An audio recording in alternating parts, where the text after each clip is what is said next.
Allazi la nabiyya wa la rasulah amma ba'du. Alhamdulillah, pertama-tama yang saya hormati pada narasumber kita pada malam hari ini serta teman-teman santri-santri, para alumni yang sudah menyempatkan waktu di sela kesibukannya untuk bisa hadir di acara Expo Kampus 2026 kali ini. Sebelum memulai acara, saya mengingatkan kepada seluruh peserta sebisa mungkin kalau semisalnya bisa untuk on cam, usahakan untuk bisa on cam. Kemudian untuk mematikan mikrofon selama pemaparan materi. Dan kemudian apabila ingin bertanya bisa menggunakan fitur raise hand dan ataupun chat di kolom komentar, chat di kolom chat. Oke. Puji serta syukur kita panjatkan kehadiran Allah Subhanahu wa taala yang karena berkahnya dan limpah rahmatnya kita telah bisa berkumpul di acara Expo Perguruan Tinggi kali ini. Yang kegiatan hari ini adalah sharing ke perguruan tinggi terutama khususnya di Turki ya. Pada malam kali ini. Adapun susunan acara seperti pertama pembukaan yang telah saya tadi buka dengan hamdalah, kemudian ada penyampaian materi, kemudian ada sesi tanya jawab, dan terakhir ada penutupan. Oke, sebelum kita memasuk pada materi kita kali ini, sebelum itu kita perkenalan dulu dengan pemateri kita pada malam hari ini. Narasumber kita hari ini beliau adalah Muhammad Afnan Awali.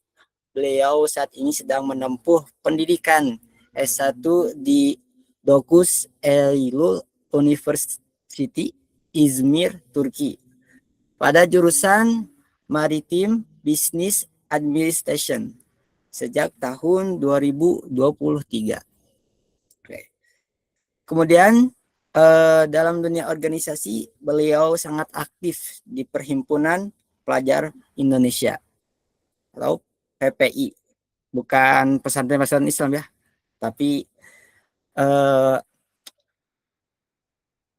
Perhimpunan Pelajar Indonesia, baik di tingkat kota maupun di tingkat nasional di Turki.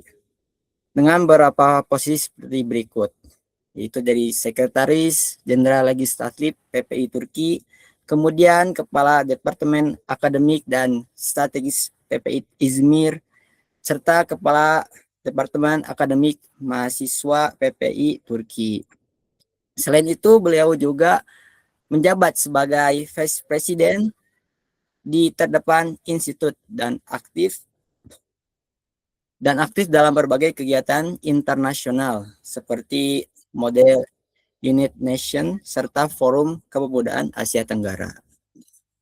Dengan begitu banyak pengalaman yang beliau dapatkan, sangat cukup untuk kita mengetahui seperti yang ada judul kegiatan kita kali ini, mengenal perguruan tinggi di luar negeri, terutama sekarang dikhususkan di Turki. Beliau sangat cocok untuk kita-kita yang penasaran atau mungkin pengen kuliah di luar negeri, terutama di Turki, atau pengen bertemu dengan banyak sekali tempat-tempat di Turki. Oke, langsung saja saya persilakan kepada narasumber, kepada Muhammad Afnan Awali. Ustadz Muhammad Afnan Awali, saya persilakan untuk menyampaikan materinya.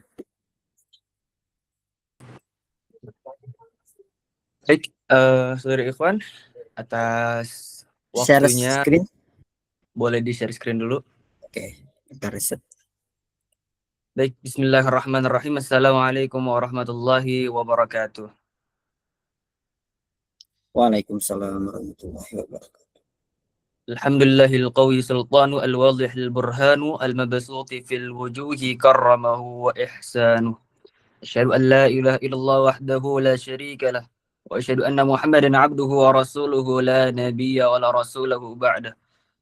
Qala Allah Ta'ala fi kitabihil karim ba'da a'udzu billahi minasyaitonir rajim. Bismillahirrahmanirrahim. وجعلناكم شعوبا وقبائل لتعارفوا وقال النبي صلى الله عليه وآله وسلم طلب العلم فريضة على كل مسلم ومسلمة. جميع طلاب الأحباء، فضيلة الشيخ، الأساتذة والأساتذة, pertama-tama dan yang paling utama, saya berterima kasih kepada Pesantren Persatuan Islam Persis yang telah memberikan saya kesempatan untuk memberikan pengalaman saya studi di luar negeri atau study abroad. Mungkin sudah diperkenalkan oleh MC sebelumnya, nama saya Muhammad Afnan Awali. Saya sekarang di Universitas Dogus Eylul, itu sudah tahun ketiga, tapi di Turki sendiri karena di tahun pertama saya harus menempuh pendidikan bahasa, jadi saya sudah 4 tahun. Tahun keempat saya di Turki sekarang. Sebelum sampai ke Turki, saya juga seorang santri lulusan Ma'had Tahfidzul Quran Darul Hadits Madinatul Ulum Bandung Jati Handap, yang insyaallah pada malam hari ini atau sore hari ini di Turki, Ana akan memberikan beberapa pengalaman dan juga pengetahuan Ana terkait studi di luar negeri berdasarkan pengalaman Ana sendiri. Di sini ada pepatah Turki yang Ana sengaja taruh di awal dari slide Ana. Itu kendini geliştirmek için bazen uzaklara gitmek gerekir. Yani artinya untuk mengembangkan diri sendiri, terkadang kita harus pergi ke tempat yang jauh. Nah, ini salah satu pepatah Turki yang menganjurkan kita untuk merantau. Untuk merantau terutama juga dalam mengembangkan diri. Salah satunya adalah dengan study abroad atau kuliah di luar negeri. Mungkin bisa di next slide.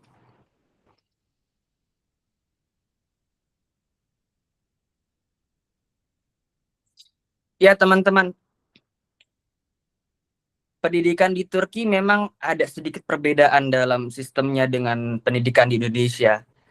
Kalau misalkan kita lihat di Indonesia dari bobot penilaiannya, itu ada dari tugas, ada dari absen, ada dari UTS dan juga UAS.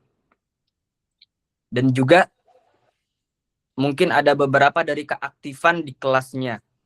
Tapi kalau misalkan kita di Turki sendiri, terutama di Dogus Eylül University, itu bobot penilaian kami ada di Vize atau UTS dan UAS. Itu perbandingannya 40% dan 60%. Dan juga kalau misalkan di kampus Ana sendiri di Dogus Eylül, itu menentukan KKM kelasnya itu, KKM pelajaran itu bergantung pada rata-rata kelas. Jadi mau antum dapat 80, mau antum dapat 90, tapi rata-rata kelasnya 90, belum tentu antum bisa dapat B atau belum tentu antum bisa dapat A. Ada rata-rata kelasnya.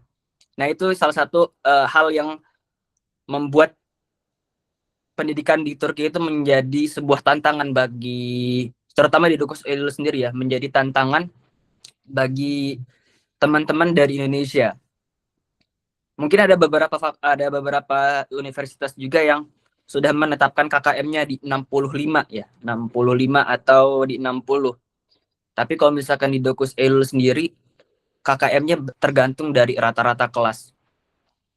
Kemudian dari segi SKS-nya itu ada 2, SKS Turki itu sistemnya mirip sama SKS di Indo, dan juga yang kedua itu menganut namanya ECTS atau SKS-nya standar dari Uni Eropa.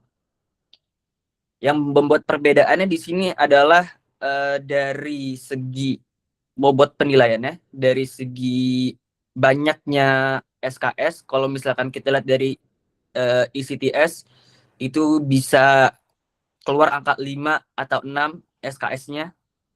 Kalau misalkan di SKS biasa mungkin kan di 2 atau 3, tapi kalau misalkan di ICTS Eropa itu bisa di 5 atau 6. Yang paling besar yang pernah anak ambil itu 6. Mungkin di next. Nah, ini academic life yang ada di Turki ya. Generalnya itu satu dengan sistem SKS Eropa atau ICTS yang telah Anda paparkan tadi. Kemudian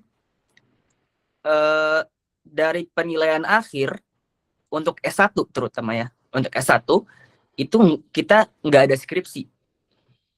Tapi ada beberapa jurusan itu meminta syarat kelulusannya, satu dengan magang, yang kedua dengan project akhir. Jadi nggak ada skripsi di kami.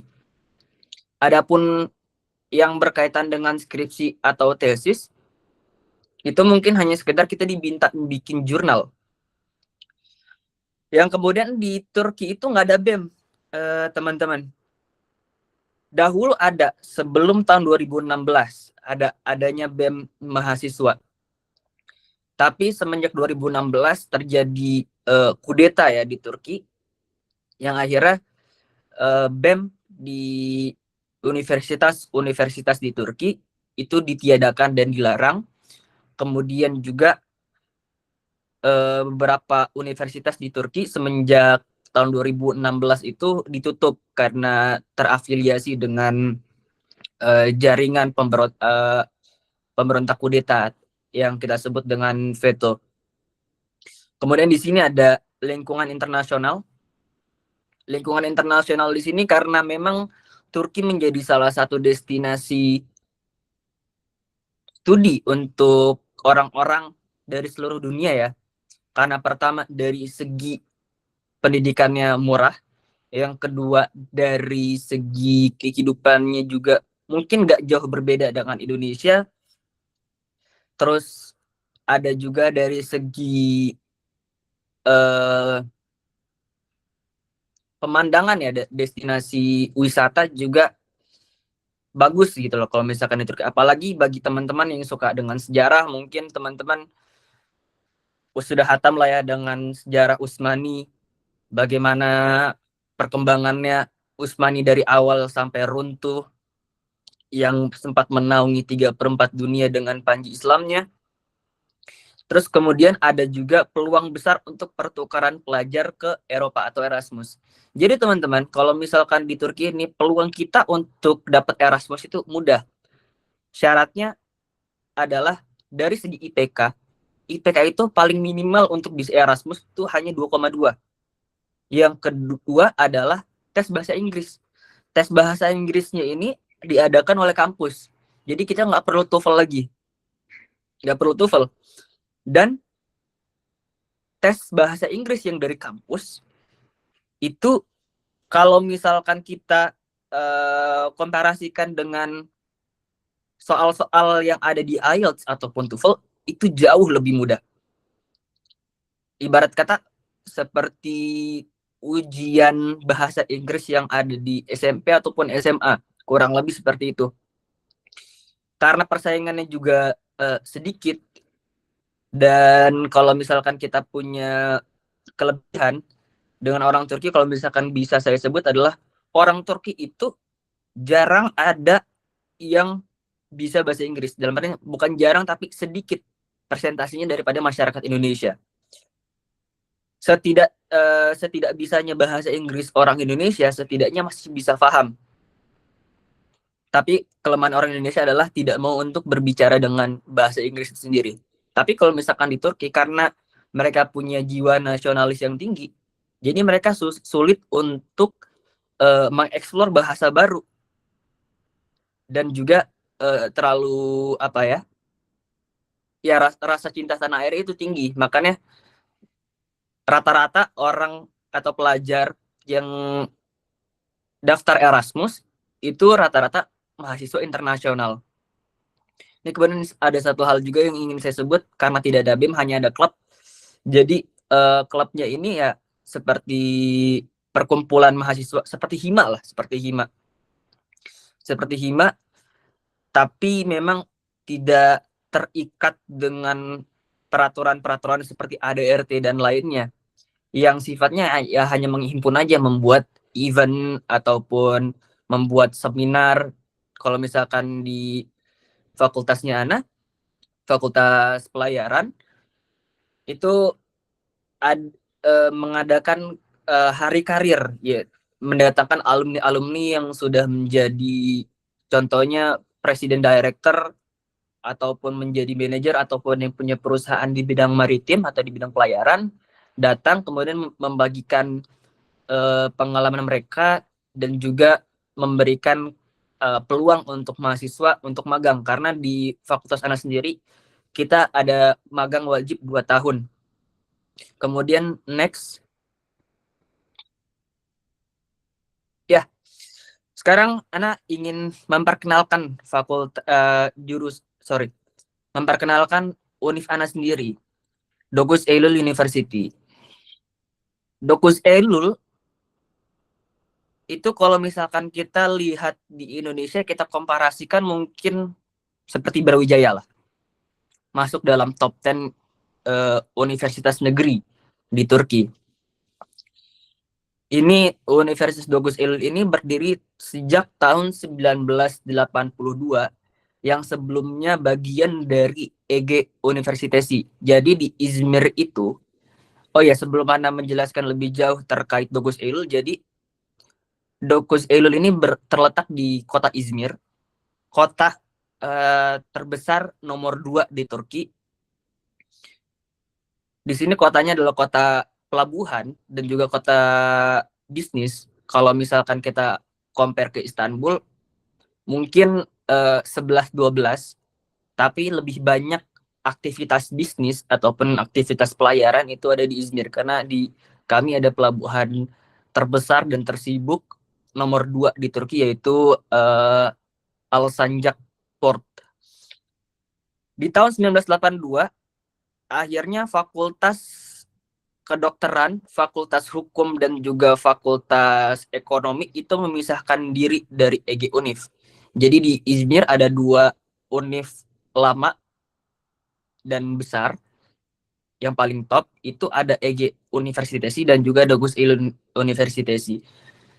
EG Universitesi sudah berdiri semenjak tahun 50-an. Tapi Dogus Eylul akhirnya memecahkan diri dari EG Universitesi tahun 1982. Ia ingin memfokuskan disiplinnya di ilmu kedokteran, hukum, dan juga ilmu ekonomi, yang akhirnya di kemudian hari ekspansi ke beberapa bidang jurusan, terutama ada di STEM, kemudian yang diunggulannya di fakultas sana, di fakultas pelayaran, kemudian juga ada apa namanya, ada Guzel Sanatlar itu fakultas seni rupa. Nah, di fakultas seni rupa ini memang banyak sekali dari aktor-aktor Turki ataupun seniman-seniman Turki yang lahir.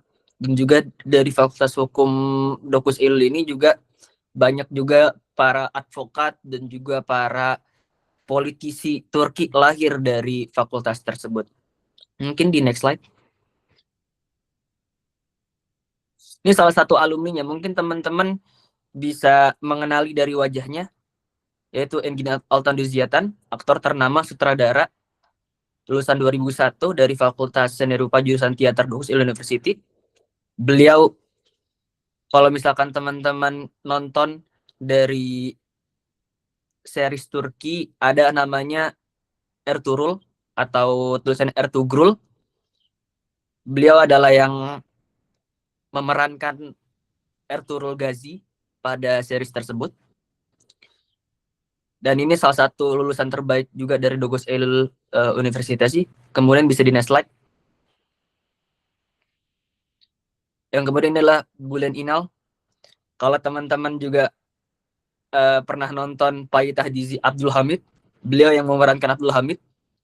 Beliau juga salah satu lulusan Fakultas Seni Rupa, jurusan teater juga, cuman lebih senior daripada daripada Engin Altan Duziatan. Dia lulusan tahun 91 dan memang sudah mentereng lah beberapa kategori penghargaan dan juga penghargaan telah beliau gapai di karirnya sebagai pelakon. Kemudian bisa di next slide. Kemudian kalau misalkan masih di series yang sama, ada Tahsin Pasha. Tahsin Pasyanya Ti Bahadur Yeni Syairolu nama aslinya. Walaupun sekarang tidak menjadi aktor lagi ya. Beliau sekarang menjadi anggota Majelis Agung Nasional Turki atau mungkin seperti DPR atau MPR-nya Turki sekarang. Beliau juga penulis dan uniknya beliau itu lulusan Fakultas Hukum. Dan pada awal karirnya beliau merupakan seorang advokat yang kemudian akhirnya berhenti karena pergolakan batin dan akhirnya memulai karirnya di dunia penulisan dan jurnalis. Dan akhirnya bertemu dengan dunia seni itu baru sekitar 1 dekade terakhir. Dan beliau ini salah satu mahasiswa awal dari Dogus Eylül Universitas. Jadi pada awal masuk itu beliau merupakan mahasiswa EG, tapi karena terjadinya peralihan kampus dari EG Unif karena di Fakultas Hukum memecahkan diri menjadi Dogus Eylül Universitas, maka beliau menjadi mahasiswa Dogus Eylül Universitas. Kemudian next. Ya, dari fasilitas kampus ada perpustakaan. Konsepnya teman-teman ingin memberikan sedikit pengetahuan kepada teman-teman bahwasannya Dogus Eylül Universitas itu terbagi menjadi beberapa kampus dan kampus utamanya ada di Tenas TP. Itu berdiri di satu bukit sebenarnya. Jadi kalau misalkan dari rumah Ana ke fakultas Ana sebenarnya nggak nyampe 1 kilo, tapi tantangannya adalah nanjak. Jadi kita harus naik bis karena dia ada di bukit. Jadi Dogus Eylül Universitas ini ada kurang lebih 4 kampus. Ada 5 kampus, 5 kampus dan 1 kampus utamanya ada di ada di Tenas TP, yang kemudian untuk Fakultas Ekonomi Bisnis dia ada di kampus sendiri. Fakultas Pendidikan juga di kampusnya berbeda, kedokteran juga berbeda, dan juga Fakultas Olahraga juga berbeda dari kampus utama. Ini ada perpustakaan dan di setiap kampus pasti ada perpustakaan yang memiliki ruang belajar individu dan juga ruang belajar kelompok. Jadi kalau misalkan luar belajar individu itu kita benar-benar tidak boleh ada suara di situ. Dan memang nyaman, wifi-nya kencang. Yang kedua nyaman. Mungkin kalau misalkan sebelum minggu-minggu ujian itu perpustakaan selalu penuh karena banyak teman-teman kita yang sengaja tidur ataupun begadang ataupun nginep di perpustakaan karena memang senyaman itu di perpus. Tapi karena membludak terus ininya kalau mau minggu ujian jadi agak kurang nyaman sebenarnya kalau misalkan terlalu banyak karena kita ngantri untuk belajar. Dan juga di situ ada ruang buku juga. Kalau misalkan Anda lihat ini juga buku-bukunya bukan buku bahasa Turki doang, tapi ada buku-buku berbahasa Inggris, Perancis, Jerman, Arab, dan juga Anda pernah menemukan satu buku itu ada berbahasa Indonesia juga. Anda nggak tahu dapat bukunya dari mana, tapi itu salah satu buku tentang eh, hukum maritim. Karangannya salah satu ini, salah satu ahli hukum Indonesia yang Anda lupa namanya. Kemudian next. Nah, di Sport Center di sini memang Dogus Elo bisa dibilang lumayan lengkap dalam fasilitasnya ya, terutama dalam olahraga. Karena fasilitas yang lengkap ini juga melahirkan atlet juga, atlet-atlet Olimpiade panahan, panahan dan catur juga itu dari Dogus Il University yang menjadi kontingennya Turki di Olimpiade terakhir. Di sini ada gym, kemudian lapangan indoor. Lapangan indoornya ini terdiri lapangan futsal, lapangan voli, lapangan basket. Kemudian ada kolam renang. Kolam renangnya ini tidak hanya satu, tapi ada tiga. Ada 3 kolam renang di tempat yang berbeda. Kemudian ada lapangan tenis. Kemudian ada lapangan olahraga lainnya, ada lapangan outdoor lainnya. Seperti lapangan memanah, kemudian lapangan mini soccer, kemudian futsal 5-5, tapi yang outdoor. Ada apa lagi? Ada volley outdoor juga dan basket outdoor. Oke, bisa di next. Nah, karena di Dokus nih, ini salah satu kelebihannya Dokus Eylul. Dokus Eylul itu bisa dikatakan ramah untuk pelajar asing karena beberapa jurusan dan beberapa prodi itu bahasa pengantarnya bukan Turki dan juga bukan hanya Inggris saja, tapi ada bahasa Arab, Perancis, Rusia, dan Jerman. Seperti halnya di jurusan Ana itu menggunakan 100% bahasa Turki. Menggunakan 100% bahasa Inggris. Dan di fakultas Ana juga 100% semuanya, semua jurusannya itu menggunakan bahasa Inggris. Dan juga fakultas sebelah Ana, fakultas bisnis, itu menggunakan bahasa Inggris full. Dan uniknya di fakultas bisnis itu ada program double degree yang mana memungkinkan kita semua untuk mempunyai 2 ijazah dari 2 universitas berbeda. Satu dari Dogus Elul, yang kemudian yang kedua dari Sani Albani New York. Itu untuk jurusan satu hubungan internasional, yang kedua bisnis, yang ketiga ekonomi, yang keempat international trade. 4 itu menawarkan program double degree untuk international class. Jadi 2 tahun di Turki, 2 tahunnya lagi ada di New York. Nah, uniknya di Dokus Eylul kita tuh tidak perlu untuk, ataupun di Turki secara general ya, walaupun dia menggunakan bahasa Inggris, kita tidak perlu melampirkan TOEFL ataupun IELTS. Bukan suatu hal yang wajib sebenarnya. Tapi kalau misalkan kita melampirkan itu, kita berarti terbebas dari sekolah bahasa. Karena waktu itu Ana melampirkan TOEFL, jadi Ana terbebas dari sekolah bahasa. Tapi sebelumnya memang kita harus wajib belajar bahasa Turki selama setahun, walaupun kita pakai bahasa Inggris, dan itu menjadi mezun şartı atau syarat kelulusan kita nanti. Itu. Terus juga di sekolah bahasa ini ada beberapa tenaga pengajar itu bukan dari Turki. ada juga yang dari Inggris, ada juga yang dari Jerman langsung, ada juga yang dari Perancisnya langsung untuk mengajarkan bahasa itu. Dan salah satu jurusan yang menggunakan bahasa asing lainnya adalah ilahiyat atau teologi. Itu mereka menggunakan 30% bahasa Arab karena berkaitan dengan eh, agama Islam ya, makanya menggunakan bahasa Arab. Kemudian bisa di next. Nah ini dia, ada lapangan atletik dan juga lapangan bola 11x11. Jadi di sini ada lapangan atletik standar olimpiade, yaitu satu putaran yang 400 meter untuk lintasan lari normal dan juga sprint.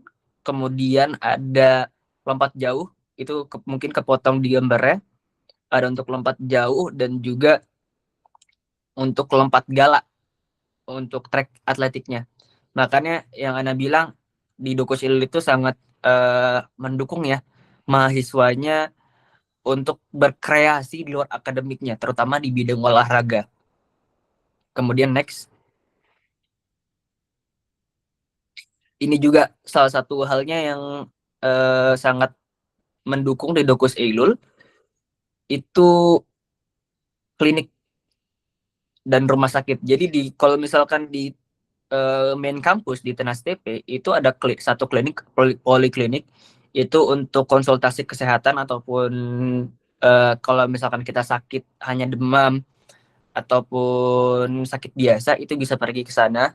Dan juga mereka juga menawarkan konsultasi psikolog dan psikiater di sana. Dan juga Dokus Ilul sendiri karena adanya fakultas kedokteran, Dokus Ilul juga punya rumah sakit sendiri, tapi jaraknya agak sedikit jauh dari kampus utama. Itu ada di namanya Balcova. Itu sekitar jaraknya 10 kilometeran dari ini, 10 kilometer atau 15 kilometer dari kampus utama. Next. Nah, ini ada kafetaria. Di Dokus Elul, itu kita kalau misalkan mau makan murah, makan siang, ataupun makan malam murah, itu kita tinggal reservasi aja di kafetaria. Atau kalau dalam bahasa Turkinya yemekhane. Itu kisaran sekali ngetapnya, jadi kita hanya ngetap aja menggunakan kartu pelajar kita. Jadi udah ada NFC-nya, bisa ngetap di apa turniknya itu, nanti kepotong saldo kita itu sekitar 70 tele, atau misalkan di kurs ke rupiah mungkin sekitar 30 ribuan. Dan itu memang udah dapet daging, tapi tergantung dari menunya hari itu ya, karena kita nggak bisa milih menunya. Tapi yang kita bisa pilih itu adalah yang daging atau vegetarian. Kita bisa pilih dua itu doang. Ini 30 tele 70 tele berarti 30 ribuan. Itu udah include daging, kemudian ada manisannya, kemudian juga ada rotinya, ada supnya juga. Terkadang kita juga dapat yogurt. Pokoknya kenyang kalau misalkan kita makan di kafetaria atau yemekhane. Itu ada di makan siang dan juga makan malam. Dan kita reservasinya itu harus seminggu sebelumnya, batasannya jam 12 siang hari Jumat. Itu sudah harus reservasi. Itu. Bisa di next. Nah, ada entertainment area juga. Ini yang serunya dari Dogus Elul. Kita punya mall sendiri di dalam kampus. Walaupun mallnya nggak gede ya. Tapi ada kafe, ada bioskop, ada barbershop, ada mini mall, ada salon buat perempuan.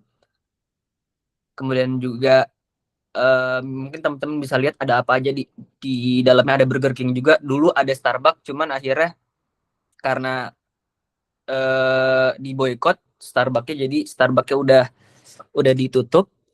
Tapi di Dokus Il sendiri, terutama di kampus utama ya, di kampus utama Tenas TP, itu ada sekitar 5 atau 7 franchise coffee shop.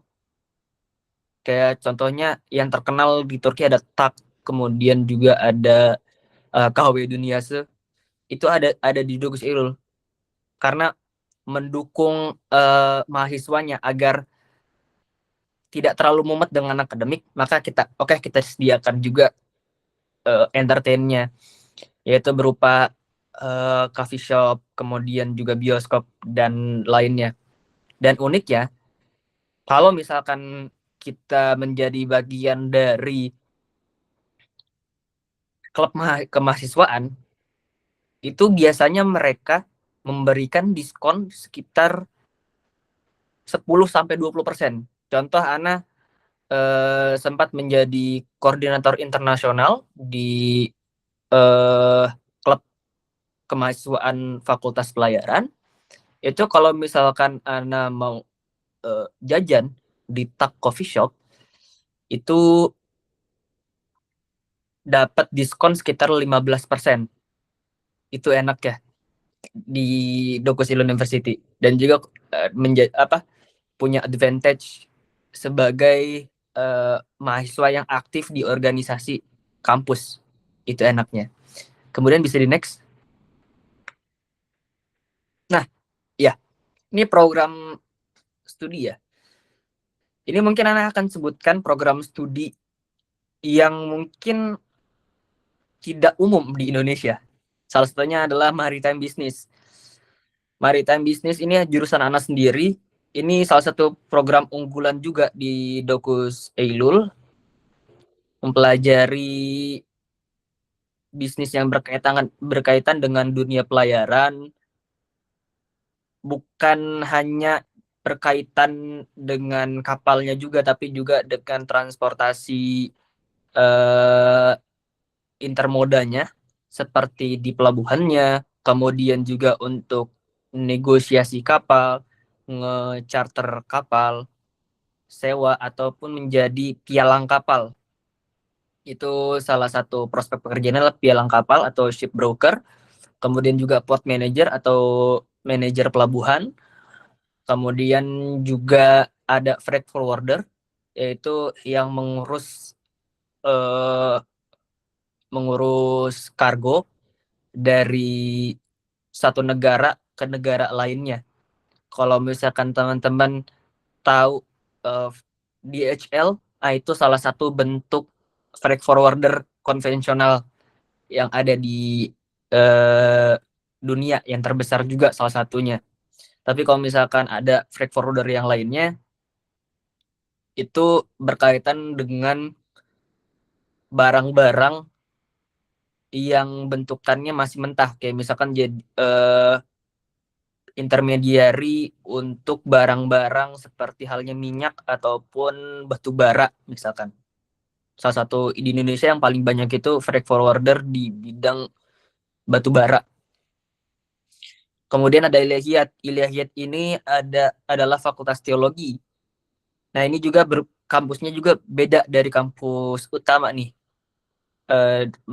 Mereka ada kampusnya sendiri gitu.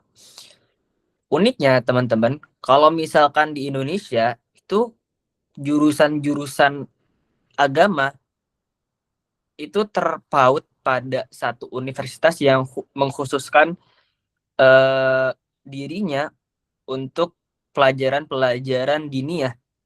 Tapi kalau misalkan di Turki enggak. Dan juga pilihannya cuma ilahiyat doang. Kalau misalkan di Indonesia mungkin ada usuluddin, kemudian juga ada ulumul hadis, kemudian juga ada tafsir, kayak misalkan di UIN. Tapi kalau misalkan di Turki itu cuma satu fakultas aja, tapi ada 3, terutama di Dogus Eylül ya, ada 3 penjurusan, yaitu ada di usuluddinnya, kemudian ada di sejarah Islamnya, kemudian ada di seni Islam, atau seperti halnya menjadi syair ya, ataupun mempelajari ilmu-ilmu balaghah, seperti halnya Maulana Jalaluddin Rumi, karena Maulana Jalaluddin Rumi juga dikuburkannya di kota Konya di Turki juga. Prospeknya di sini adalah menjadi dai tentunya, kemudian dari imam dan pakar dalam keagamaan. Ya, ini salah satu keunikan Turki juga. Imam-imam dan muazin di masjid-masjid Turki itu statusnya PNS dan mereka harus melewati tes tertulis secara pengetahuan agama dan juga tes lisan untuk mengetes kekuatan hafalannya. Dan juga rata-rata imam masjidnya itu lulusan Fakultas Ilahiyat. Mungkin ada beberapa imam yang lulus dari Imam Hatib. Imam Hatib itu kayak pesantren. Cuman rata-rata yang seperti masjid-masjid besar itu rata-rata lulusan dari Fakultas Ilahiyat. Kemudian next,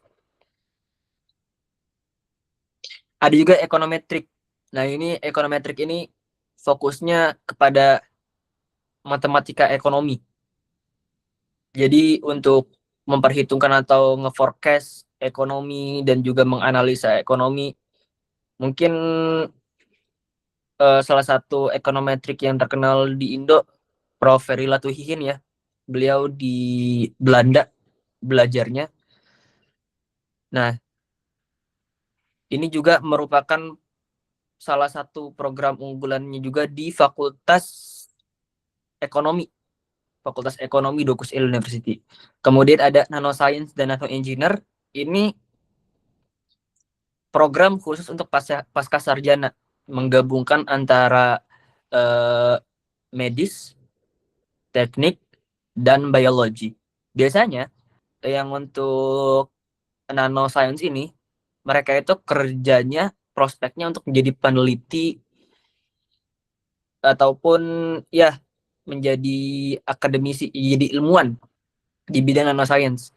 Salah satu halnya mungkin di Indonesia ada BRIN ya. Di Turki juga ada badan seperti BRIN seperti itu juga. Dan rata-rata kalau misalkan untuk bidang STEM-nya, nanoscience itu di Turki juga sedang dikembangkan.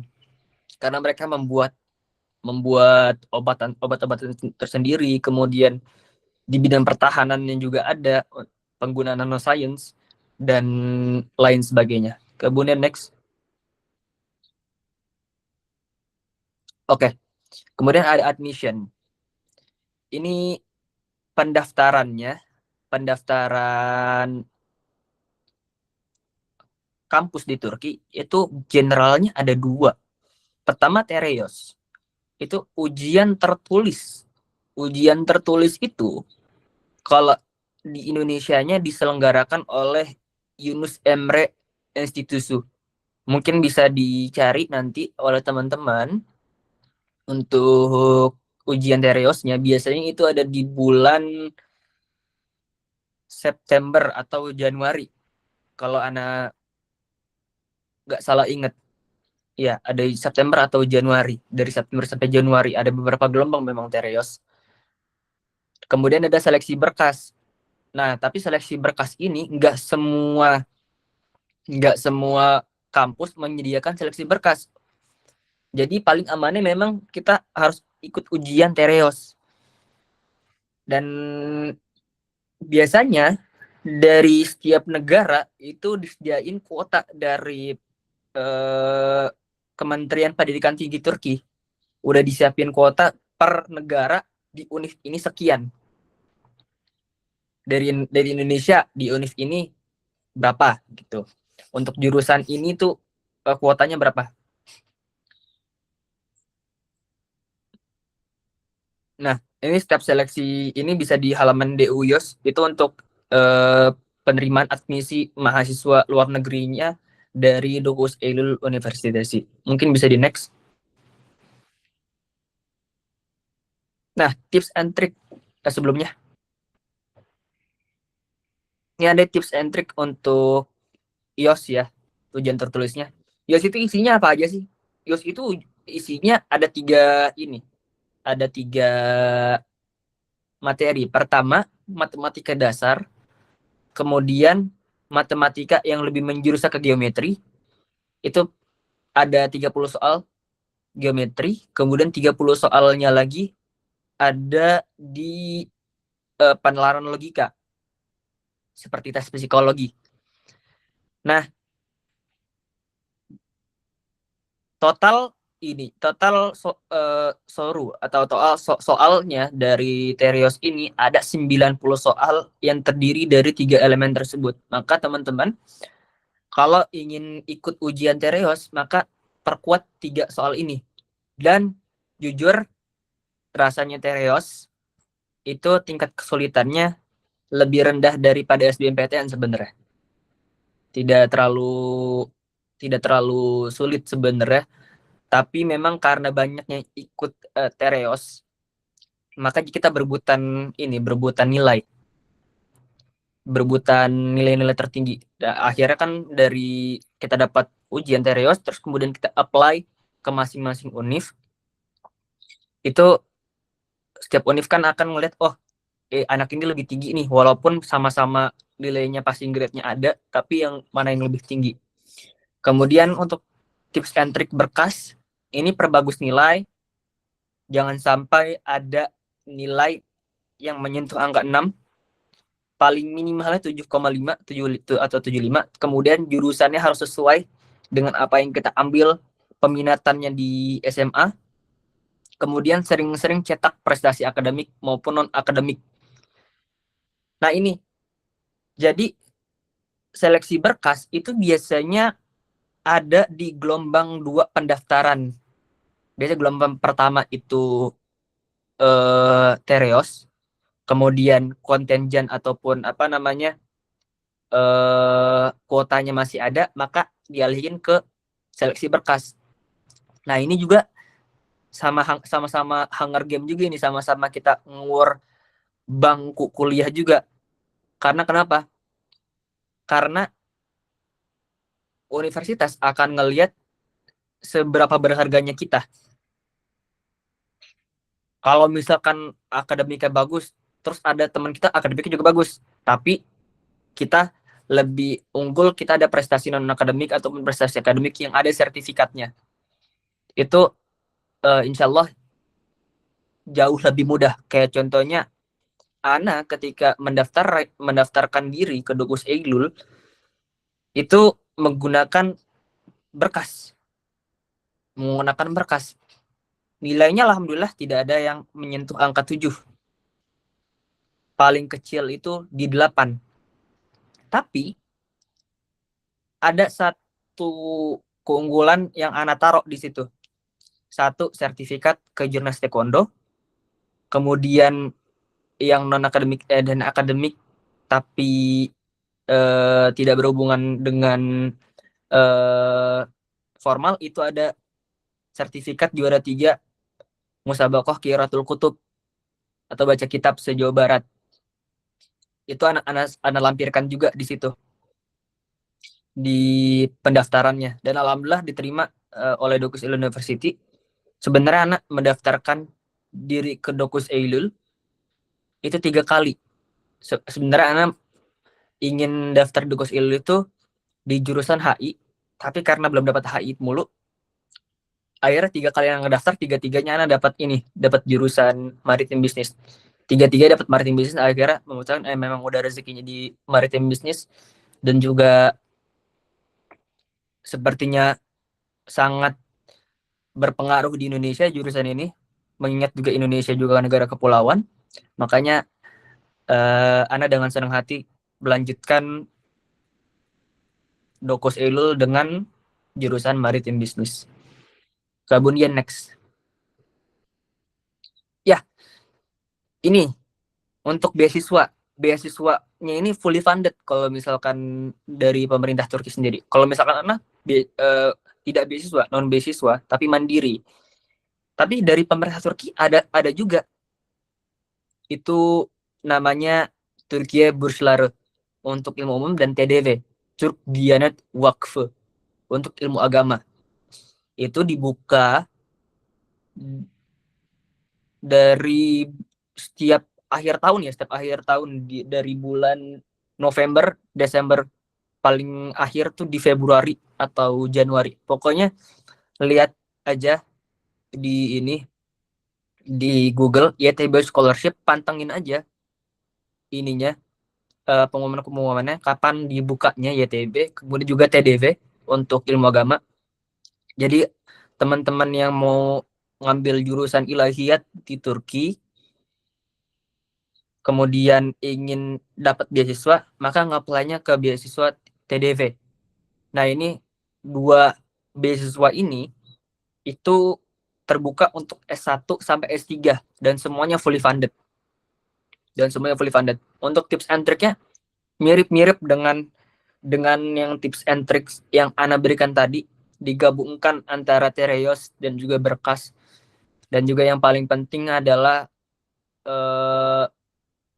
prestasi-prestasinya itu dibanyakin lagi kalau misalkan kita mau daftar beasiswa. Karena lebih banyak lagi orang yang mendaftarkan ke beasiswa daripada orang yang mendaftarkan secara mandiri. Dan itu juga kontingennya ataupun kuotanya itu bukan satu negara, tapi satu dunia gitu loh. Itu dia. Kemudian next. Nah ini, untuk price-nya, IOS itu sendiri itu ada sekitar 1 juta. Terakhir kali sih 1 juta ya. Mungkin bisa naik harganya. Kemudian juga tuition fee-nya ataupun UKT-nya itu ada di sekitar 6 sampai 30 juta kalau di Dukus Eil. Kayak jurusan Ana sendiri, jurusan Maritim Bisnis di Fakultas Pelayaran itu satu dönem atau satu semester itu 30.000 Turkish lira atau sekitar 11 juta. Dan ini setiap tahunnya kalau misalkan di Dukus Eylul naik harganya. Cuman kalau misalkan di universitas lainnya itu stabil. Jadi kalau misalkan di tahun pertama kita bayar UKT-nya itu per semester contoh 5 juta, berarti sampai lulus juga 5 juta juga. Ana udah mengalami beberapa kenaikan juga di Dukus Eylul. Pertama itu Ana bayar untuk UKT 6 juta. Ya, dari 6 juta. Kemudian naik ke 7, kemudian naik lagi ke terakhir kali ini. Nah, ke 11 juta setengah. Enggak nyampe 11 juta setengah, 11 jutaan. 11 jutaan. Karena memang Turki lagi inflasinya besar-besaran, makanya setiap harga itu naik terus. Itu yang tantangan di Turki. Kemudian next. Yap. Mungkin itu yang Ana bisa sampaikan. Kurang lebihnya mohon maaf. Apabila ada yang ingin ditanyakan, bisa untuk ditanyakan ke Ana. Ya, Assalamualaikum warahmatullahi wabarakatuh. Waalaikumsalam warahmatullahi wabarakatuh.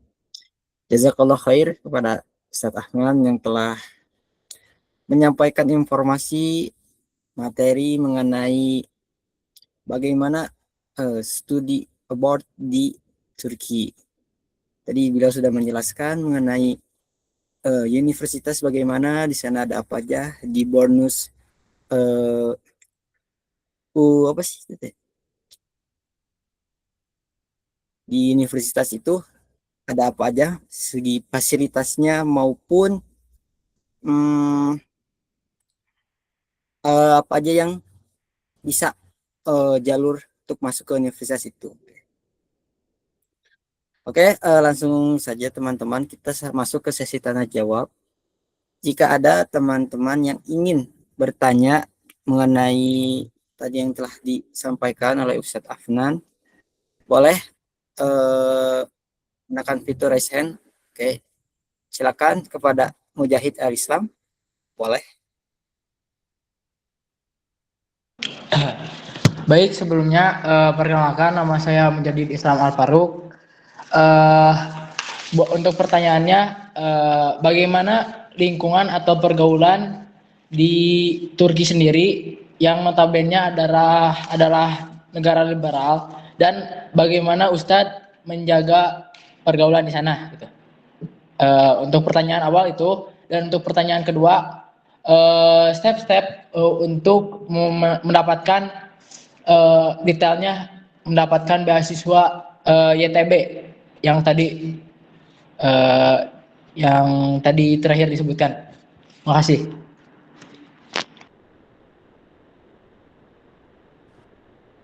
Oke, Baik. baik.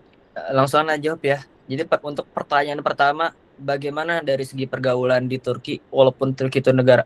Ini Ana sedikit luruskan, Turki itu negara sekuler, ya, lebih tepatnya sekuler, yang memisahkan antara agama dan kemasyarakatan, ya, sekuler. Tapi kalau misalkan dilihat dari pergaulannya, memang pertama itu tergantung dari kotanya. Kalau kota Izmir sendiri bisa dikatakan lumayan lumayan ke barat-baratan. Tapi alhamdulillahnya di sini juga punya lingkungan agama yang bagus juga. Salah satu halnya cara kita menjaganya gitu adalah sering datang ke masjid, salah satunya, kemudian berinteraksi dengan imam setempat. Yang kemudian kedua, kita juga di Turki ini punya komunitas namanya Madrasah Fatih. Itu setiap bulan kita mengadakan kajian-kajian, terutama kajian Al-Quran. Dan di situ juga kita saling jaga hafalan kita, kayak saling murojaah. Kemudian ada yang juga tahsin. Yaitu salah satu ikhtiar kita untuk menjaga pergaulan kita ya. Untuk orang Turki sendiri memang banyak yang kacau sebenarnya. Cuman memang terlihat dari beberapa belakangan di Fakultas Ana ada yang udah mulai banyak yang udah mulai tertarik untuk belajar Islam lagi gitu loh. Karena mungkin ya tertarik, alasannya tersadarkan karena perang gitu, karena perang Iran ataupun yang lainnya. Tapi salah satu yang patut disyukuri, walaupun enggak besar tapi sedikit demi sedikit juga kawan-kawan Turki kami itu juga mau untuk belajar Islam lagi. Kemudian yang kedua, pertanyaan kedua ya, step yang paling utama adalah karena di YTB itu kita harus menyiapkan letter of intent, motivation letter, maka kita harus perbagus esai kita. Karena pernah daftar YTB, cuman memang yang esai itu menjadi penentu kita tuh, esai untuk masuk ke beasiswanya. Kemudian juga nilai, jangan lupa, nilai itu penting banget. Nilai transkrip kita, kemudian juga dari nilai ujian akhir itu penting banget teman-teman kalau misalkan untuk masuk YTB. Kemudian juga nanti kan di YTB itu ada wawancara. Nah, momen yang krusial di YTB itu satu ada di letter of intent atau motivation letter. Yang kedua ada di wawancara. Itu yang paling dua hal itu yang paling krusial di pendaftaran YTB. Nah, step-stepnya bagaimana? Step-stepnya adalah pertama pantengin Turkiye Bursları itu atau YTB, beasiswa YTB di websitenya. Kemudian nanti ada petunjuknya itu. Kita ngupload berkas apa aja dan letter of intent-nya kita juga. Kemudian juga kita harus memberikan surat rekomendasi dari kepala sekolah ataupun tokoh masyarakat dari sekitar kita bahwasanya kita tuh layak untuk mendapatkan beasiswa itu sendiri. Dan yang paling penting juga adalah sebagai tambahan prestasinya sih, prestasi. Banyakin piagam itu banyakin, sertifikat itu banyakin.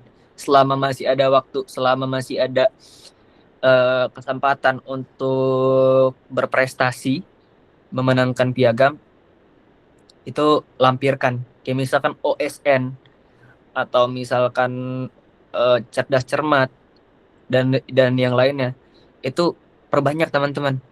Dan juga ini salah satu tips ya, salah satu tips YTB itu sekarang generalnya banyak menerima orang-orang yang intensnya itu ke dunia STEM, science, teknologi, and matematik. Jadi untuk MIPA dan juga untuk jurusan jurusan teknik itu sekarang kuotanya lebih besar untuk kuota MIPA daripada umum. Adapun umum masih jangan berkecil hati juga, karena yang di umum ini kita kalau misalkan di apa mengapply-nya itu sesuai dengan latar belakang kita, misalkan kita punya latar belakang sebagai pemenang debat ataupun aktif di MUN, pernah menjadi best delegate di MUN, kemudian kita mendaftar di jurusan hubungan internasional, nah itu akan lebih mudah teman-teman daripada kalau misalkan kita bertolak belakang dengan latar belakang kita. Itu dia. Jawab ya. Oke. Baik, ada teman-teman yang ingin bertanya lagi? Boleh acukan tangannya, raise hand.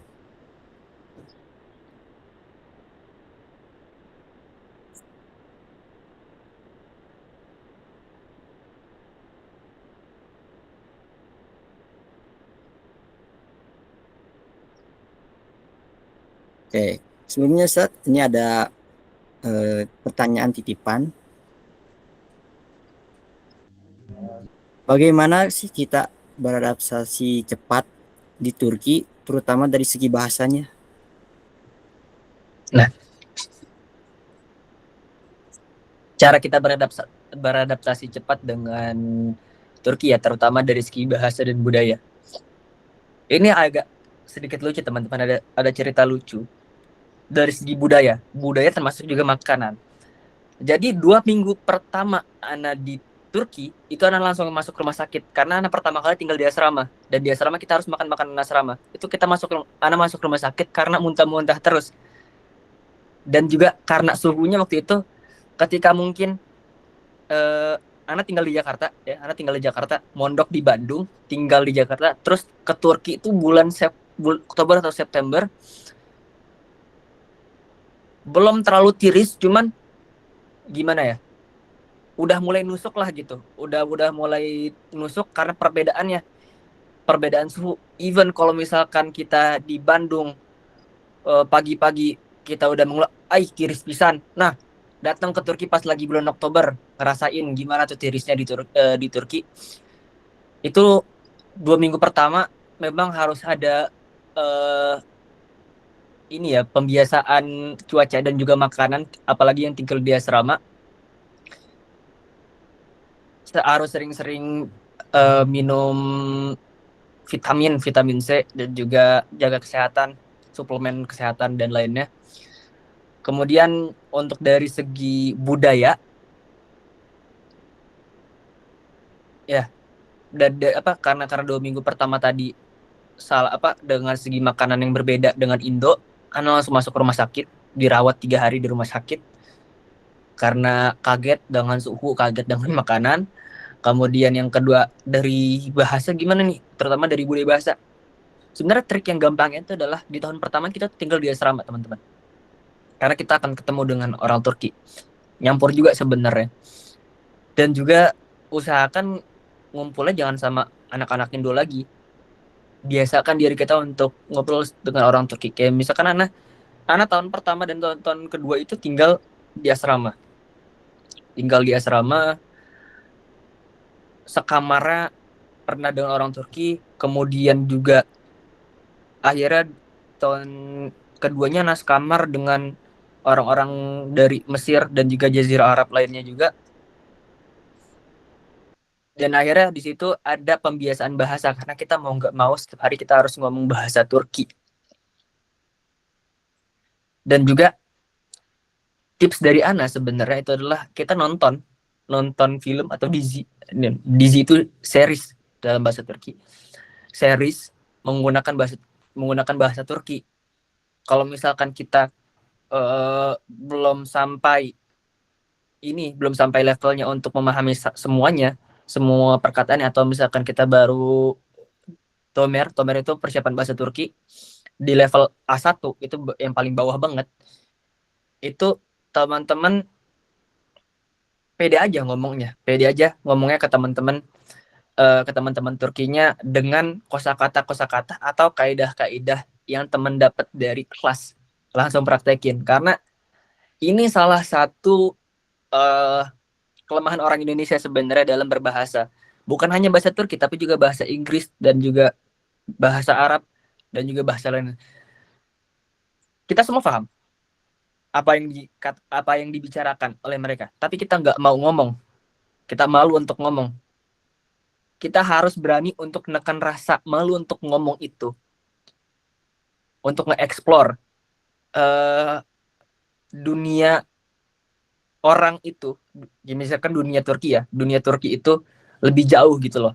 Karena akhirnya kita akan menemukan versi diri kita sendiri ketika udah beradaptasi dengan budaya mereka, dengan kultur mereka. Kita akan menemukan diri kita sendiri tapi versi Turkinya, atau misalkan versi Arabnya, atau misalkan versi Inggrisnya gitu loh.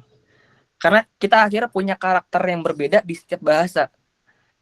Ada satu pepatah Turki yang menyebutkan bir lisan, bir insan, iki lisan, iki insan. Artinya adalah satu lidah atau satu bahasa itu satu orang. Dua lidah atau dua bahasa itu dua orang. Yang artinya makin banyak kita memahami bahasa, memahami budaya, kita di masing-masing bahasa ataupun masing-masing budaya itu kita menjadi orang yang berbeda di setiap budayanya ataupun bahasanya, begitu.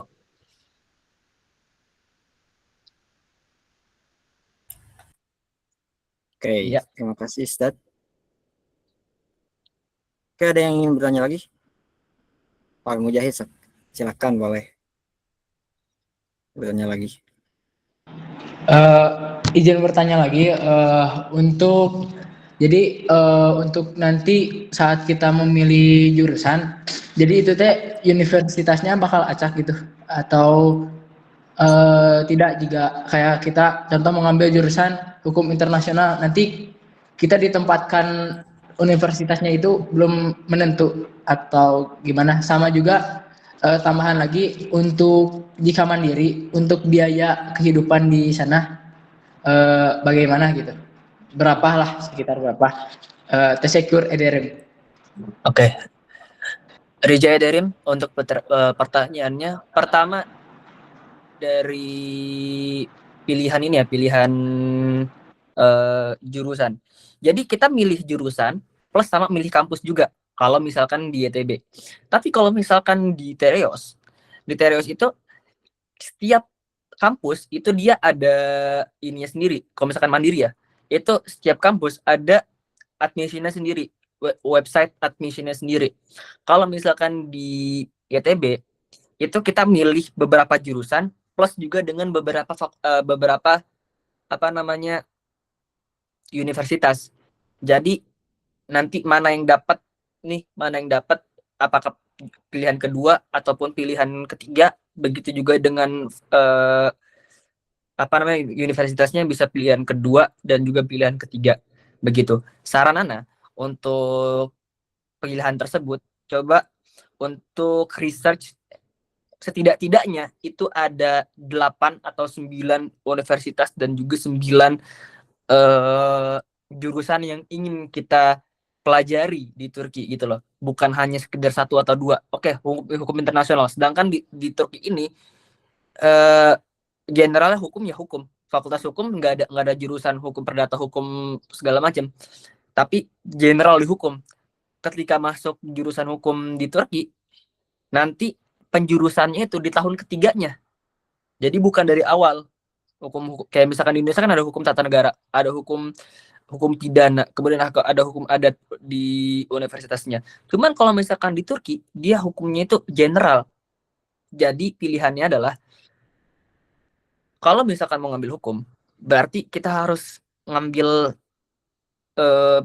estimasi 9 atau 8 jurusan dan juga beberapa universitas yang kalau universitas yang memang pakar dalam ini ya dalam hukumnya ataupun jurusan sosialnya. Kalau misalkan di Turki untuk hukum sendiri itu ada Dokuz Eylül kayak yang Ana bilang kayak Univ Ana. Kemudian juga ada Marmara Univ itu di Istanbul Univ, Ankara Univ.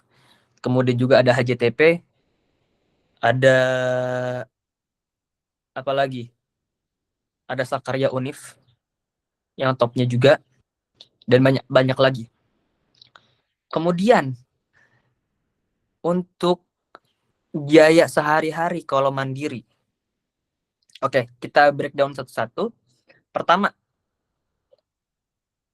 untuk rumah, untuk kos gitu. Pilihannya 2 sebenarnya. Kita mau asrama atau kita mau ngekos. Ada plus minusnya juga. Kita ngekos yang ini dalam artian kita nyewa apartemen bersama teman-teman. Itu kisarannya per bulan itu per orang 2 juta. Belum termasuk itu kisaran rata-rata ya 2 juta sampai 2 juta setengah, itu belum masuk lagi dengan fatura ataupun bayaran kayak listrik, kemudian juga air dan juga makan, kemudian juga gas. Gas di sini karena rata-rata mereka pakai gas sentral kan, bukan seperti di Indo kayak pakai gas tabung. Kita pakainya gas sentral. Jadi setiap bulan ada tagihannya sendiri. Itu total kalau misalkan Ana untuk rumah sendiri beserta bayaran kayak listrik, gas dan segala macam dan wifi juga, itu sebulan habis 2,5 juta. 2,5 juta udah sama bayaran wifi dan lain-lainnya. Kemudian kalau untuk jajan, ini balik lagi kita ada di kota mana sebenarnya. Tapi kalau misalkan Ana sendiri itu jajannya ataupun untuk makan di kisaran Ana per minggu ya. Per minggu itu seminggunya di 400 atau 500 ribu per minggunya. 400 atau 500 minggu itu untuk jajan, belanja, dan itu masih bisa untuk jalan-jalan, masih bisa untuk nongkrong, masih bisa untuk kafe. Adapun terkadang Ana pernah juga di per minggunya itu cuman 300 atau 250, tapi itu ngepres banget karena kita juga harus ngetap bis kan. Bis itu di sini di Izmir itu sekitar 17,5 atau kalau misalkan kita rupiahin sekitar 6.000 sekali ngetap.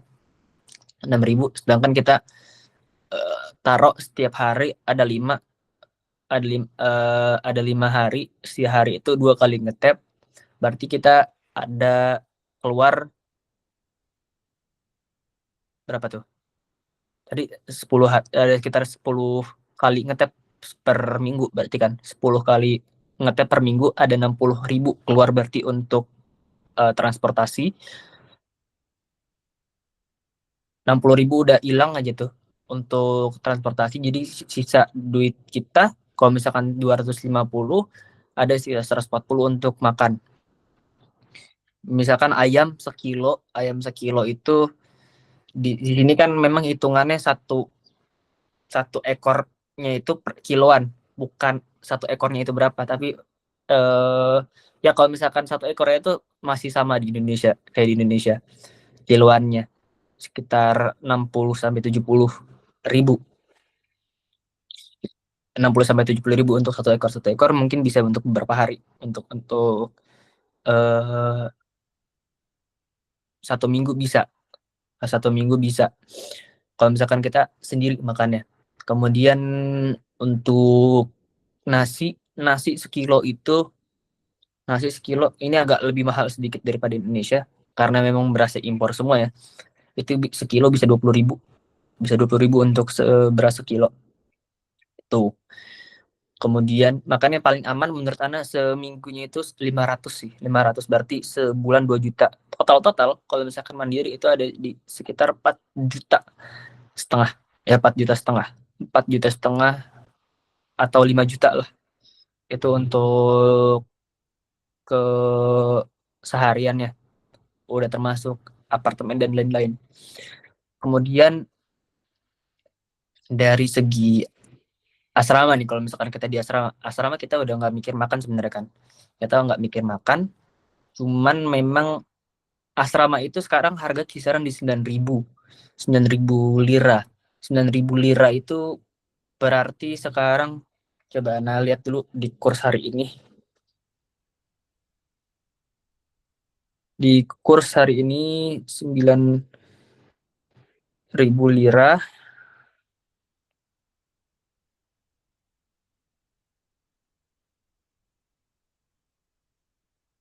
Hmm.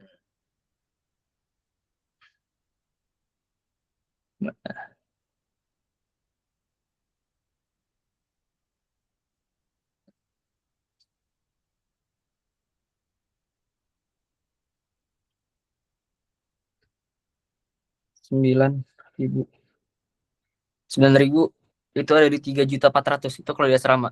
Tapi kalau misalkan makin lama kita di asrama itu dia setiap bulannya ada cashback. Jadi misalkan 9.000. Kemudian dari asrama balikin lagi ke kita itu misalkan 4.000. Jadi kita cuma bayarin 5.000. Berarti kita bayar sama kayak di ini. Kita cuma bayar misalkan dari 3 juta dibalikin sama asrama sejuta, atau misalkan tergantung dari persentasenya, bisa 50%, bisa 60%. Tapi asrama itu boncos di awalnya sebenarnya. Itu. Begitu kalau misalkan perbedaannya untuk asrama dan apartemen. Yap. Oke, terima kasih pada para penanya dan Ustadz yang telah menyampaikan. Karena terbatasnya waktu, sesi tanya jawab ini saya kira saya akan akhiri. Saya ucapkan terima kasih kembali, jazakallah khair kepada Ustadz Afnan yang telah menyampaikan informasi, yang telah membagi atas waktu dan ilmunya mengenai study abroad di Turki, yang mana teman-teman di sini yang ingin sekali untuk atau penasaran bagaimana kuliah di Turki ya, terutama mujadid ya, pengen ketemu Arda Güler ya. Nah, oke, mungkin karena terbatasnya waktu, kegiatan hari ini, kegiatan malam ini dicukupkan sekian. Semoga teman-teman mendapatkan manfaat dan gambaran bagaimana teman-teman yang ingin melanjutkan studi di Turki. Saya selaku moderator, mohon maaf apabila terdapat kekurangan maupun kesalahan atas pemanduan saya. Saya tutup dengan doa. Rabbana atina fid dunya hasanah wa fil akhirati hasanah wa qina azabannar. Wassalamualaikum warahmatullahi wabarakatuh.